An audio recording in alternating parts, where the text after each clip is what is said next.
বলছে আরজি করে মেয়েকে রেপ করে ধর্ষণ করেছে, এর বিচার করতে হবে, এই বলে গোটা পশ্চিমবঙ্গ ভারতবর্ষ বর্তমান আন্দোলন করছে।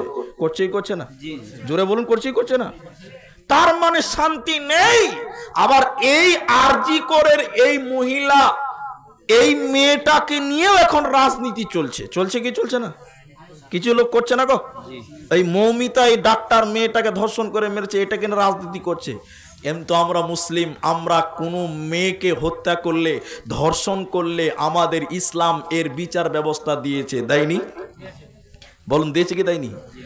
আমাদের যেরকম মৌমিতা আমাদের বোন, ঠিক আপনারা ভুলে গেছেন 2018 সালে কাশ্মীরের এক 8 বছরের নাবালিকা মেয়ে, মেয়েটার নাম আপনাদের মনে আছে? আসিফা। মেয়েটার নাম কি? আসিফা। সেই মেয়েটাকেও রেপ করেছিল কয়েকদিন। 8 বছরের বাচ্চা মেয়েকে বেঁধে গণধর্ষণ করেছিল কয়েকটা নরপশু, 7 জন 6 জন লোক তাকে, ওই 8 বছরের মেয়েটাকে ধর্ষণ করেছে। ওটা মুসলিম মেয়ে, তার নাম আসিফা। ওইটাও আমাদের বোন, সে আমার কালেমার বোন, সে আমার ইমানের বোন। আর কলকাতা আরজি করে যে মেয়েটাকে ধর্ষণ করে, রেপ করে, গণধর্ষণ করে হত্যা করেছে, এই মেয়েটা হচ্ছে আমাদের মানবতার বোন। ঠিক কিনা জোরে বলুন? ওটা আমাদের ইমানের, এটা আমাদের মানবতার। এই মানুষ সারা পৃথিবীতে শান্তি পাবেন না। এই জন্য আরজি কর বলুন, আসিফা বলুন, আমরা প্রতিদিন মেয়ে আমাদের মায়ের জাত, আমরা তাদের সম্মান করি, তাদের পক্ষে আমরা। কিন্তু গোটা পৃথিবীতে শান্তি সেদিন আসবে যেদিন আল্লাহর হুকুম অনুযায়ী বিচার ফাইসালা করবে, সেদিন শান্তি অবশ্যই আসবে। আল্লাহর আইন, আল্লাহর আদেশ, আল্লাহর নীতিকে ওভারটেক করে, লঙ্ঘন করে নিজেদের মন মতন যারা বিচার ফাইসালা করে, আইন কানুন প্রযোজ্য করে, আল্লাহ বলছেন ফাউলাইকা হুমুল কাফিরুন, তারাই হলো কাফের।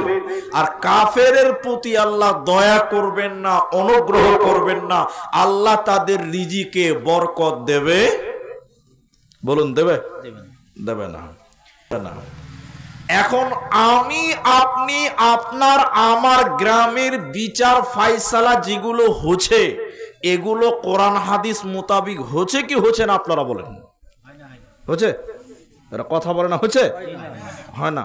তাহলে আমরা যদি আল্লাহর আইনকে ওভারটেক করে নিজেদের মতন করে বিচার ফাইসালা করি, তাহলে আমাদের রুজি রোজগারে আল্লাহ বরকত দেবে? জোরে বলুন, দিবে? জোরে বলুন। এই তো রায়গঞ্জ দুর্গাপুর, এই রায়গঞ্জ দুর্গাপুর গাড়ি নিয়ে আসছিলাম, মেয়ে ছেলে আন্দোলন করছে। কিসের আন্দোলন করছে? বলছে আরজি করে মেয়েকে রেপ করে ধর্ষণ করেছে, এর বিচার করতে হবে, এই বলে গোটা পশ্চিমবঙ্গ ভারতবর্ষ বর্তমান আন্দোলন করছে। করছেই করছে না? জোরে বলুন, করছেই করছে না? তার মানে শান্তি নেই। আবার এই আরজি করের এই মহিলা, এই মেয়েটাকে নিয়েও এখন রাজনীতি চলছে। চলছে কি চলছে না? কিছু লোক করছে না গো? এই মৌমিতা, এই ডাক্তার মেয়েটাকে ধর্ষণ করে মেরেছে, এটাকে নিয়ে রাজনীতি করছে। কিন্তু আমরা মুসলিম, আমরা কোনো মেয়েকে হত্যা করলে, ধর্ষণ করলে আমাদের ইসলাম এর বিচার ব্যবস্থা দিয়েছে, দেয়নি? বলুন, দিয়েছে কি দেয়নি?